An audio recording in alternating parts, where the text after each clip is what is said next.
एक राजा ने भगवान का एक सुंदर मंदिर बनाया और उसमें एक पुजारी को काम पर रखा। इस बात को बहुत समय बीत गया। अब राजा भी बूढ़ा हो गया था, लेकिन राजा का एक नियम था कि वो हर सुबह अपने सैनिकों के साथ फूलों की माला भेजेगा और पुजारी उस माला को भगवान कृष्ण को चढ़ता था। उसके बाद जब राजा भगवान के दर्शन के लिए आता तो पंडित जी भगवान के गले से माला उतारकर राजा के गले में डाल देते। ये लगभग रोज की बात थी। पुजारी बूढ़ा हो रहा था और राजा भी बूढ़ा हो रहा था। एक दिन राजा की तबीयत खराब होने पर राजा ने सिपाही के हाथों पुष्प माला भेजी और सिपाहियों से कहा कि पंडित जी को कह देना कि आज हमारी तबीयत ठीक नहीं है, आज हमारा इंतजार ना करें, क्योंकि हम आज नहीं आ पाएंगे। फिर सिपाही ने जाकर पुजारी को पुष्प माला दी और पंडित जी को सारी बात कह बताई।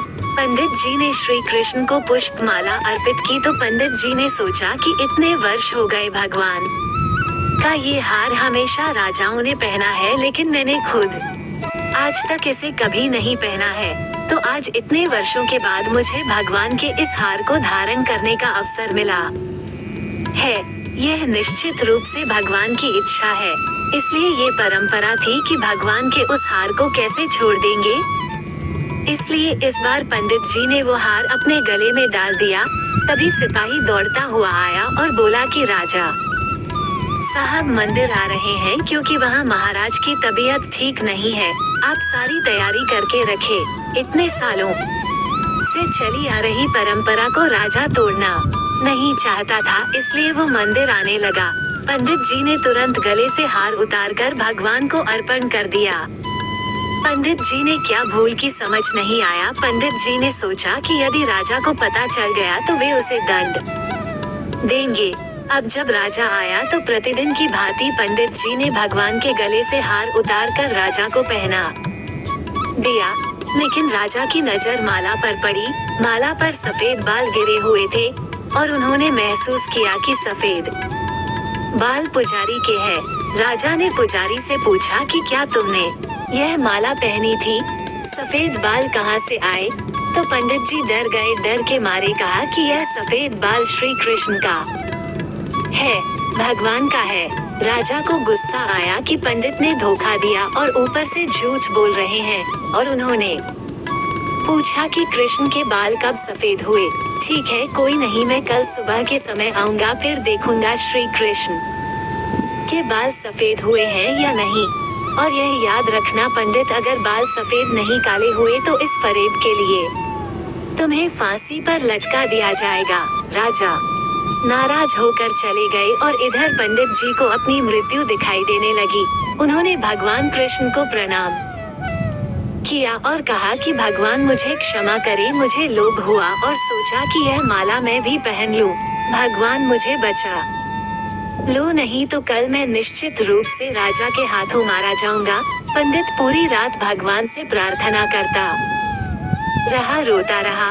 अगली सुबह राजा श्रृंगार के समय आया और राजा ने पंडित से कहा कि पंडित मुकुट उतार दे, मैं बांके बिहारी के बाल देखना चाहता हूँ। पंडित जी ने घबराकर मुकुट हटा दिया और मुकुट उतारते ही राजा के होश उड़ गए। कृष्ण की मूर्ति के सफेद बाल थे, लेकिन राजा को लगा कि पुजारी फिर से चाल चल रहा है। क्या उसने अपनी जान बचाने के लिए उसने बाल रंगे थे? इसलिए उसने जांच करने के लिए बाल तोड़ना शुरू कर दिया और जैसे ही राजा ने बाल उखाड़े मूर्ति से खून निकलने लगा। ये देखकर राजा भगवान के चरणों में गिर पड़ा और क्षमा मांगने लगा। भगवान मुझे क्षमा करें, मैंने बहुत बड़ा पाप किया है। मैं सही और गलत को भूलकर संदेह से इतना अंधा हो गया हूँ। तभी मूर्ति से आवाज आई, राजा आप मुझे केवल मूर्ति ही समझते हैं, इसलिए आज तक मैं केवल आपके लिए मूर्ति हूँ। लेकिन इस पुजारी को मुझ में भगवान दिखा तो मुझे उसकी जान बचाने के लिए अपने बाल सफेद करने पड़े। उसके बाद राजा को अपनी गलती का पछतावा हुआ, लेकिन अब कुछ नहीं किया जा सकता। इसलिए कहा जाता है कि पत्थर में भी खुदा होता है। यदि आप ऐसा नहीं मानते हैं तो भले ही भगवान आपके सामने प्रकट हो जाए, आप उनसे उनकी सच्चाई के बारे में पूछेंगे। यदि आप वास्तव में ईश्वर को देखना चाहते हैं तो आपको केवल महसूस करना है। परमेश्वर पर बिना शर्त विश्वास रखें और बिना किसी रुकावट के अपना काम करते रहें। सर्वशक्तिमान आपको निश्चित रूप से अपना फल देंगे।